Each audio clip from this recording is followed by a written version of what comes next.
Hi guys, it's Ali again, and in this video I'm going to show you guys how to use OpenStreetMap.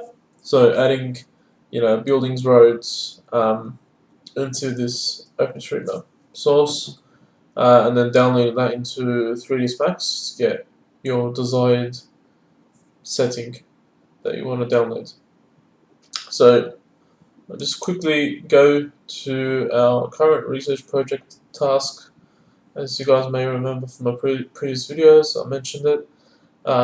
It's this area here, Maribyrnong, Thompson Reserve. So in this video, I'm going to show you guys how to add, um, you know, extra housing here. As you can see here, some housing, but there's no housing here. So try to get this info here, roughly. Well, for now, for the sake of the video, roughly, so I can get some background when we put it into when we download it from MapRim into 3ds Max. So I'll just show you how it's done. So first of all, you need an account.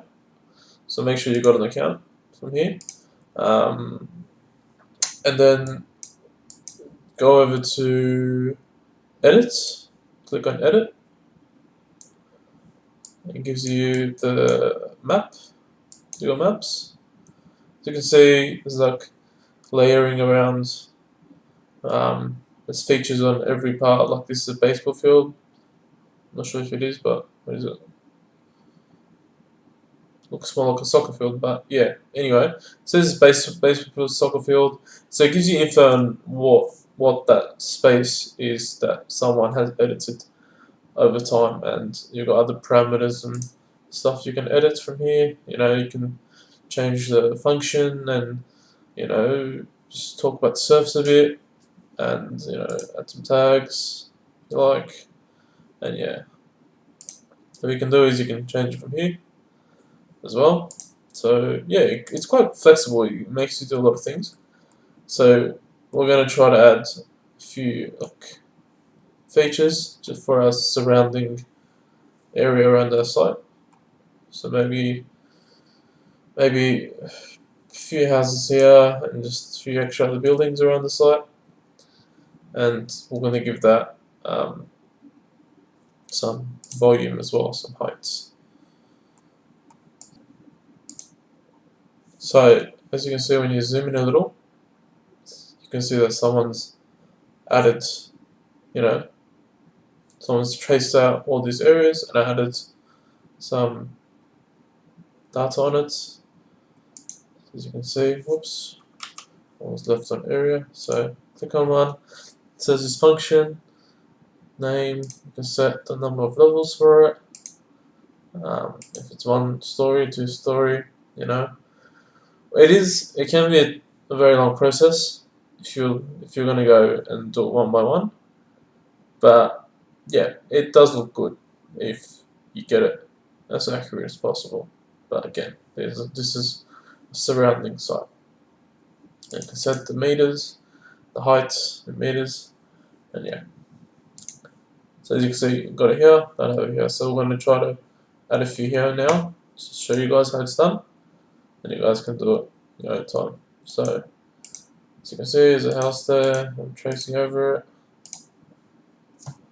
Press enter. I say it's a house, or it may be a shed or a house, depends on what you're tracing. Say it's 1 story, 1 level, and it's about 5 meters, that's it. Including the roof, maybe high up, maybe 6. Let's say 6. Maybe, not sure. But yeah, anyway. And as you can see, these tags are useful to identify what kind of data you want to put in while using MapRim in 3ds Max. So look for these tags. So if you want to add the building, it's going to add the building. Select it. Apologies for that. And yeah, the height. So when I select this from MapRim. So we'll do this, and then we'll hop onto MapRim, and I'll show you guys how it works in MapRim using 3ds Max. And another thing is you can also edit something you've copy pasted. I've got this. I copy pasted it here, and I edited it using the vertex. whatever you like to call them. So yeah, some, as you can see, some don't have some details. Like this has got 3 levels, but we don't know how high it is, so it's going to zoom unless you, I mean, you can go and check how high it is. On Google, you can eyeball it, but usually you just give it a go. Maybe so 15. Yeah, and some of these don't have details. What is it? It's a building. This is so it's for the sake of the video, and it's about 10 meters. They're saying this is the house. Yeah. Then you got Marathon Sports Academy. You can go and check that quickly if you want to be accurate. Marathon Sports Academy. Bring it down here. Let's have a look. Maps.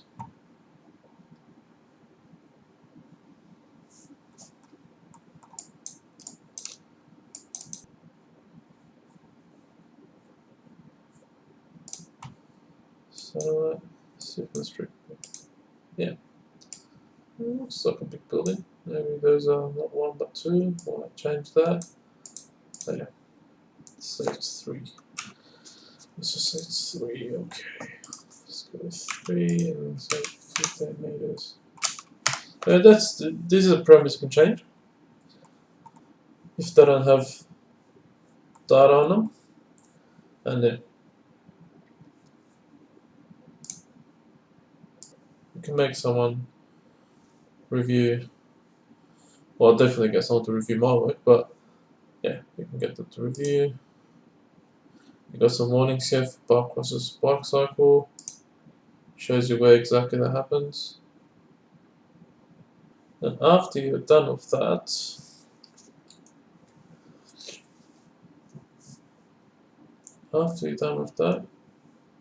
uploading, you can use this in 3ds Max. So it's all good now. We did our end on OSM, and in the next videos I'll show you guys how to get that data into MapRoom. Sorry, yeah, using MapRoom into 3ds Max. So stay tuned.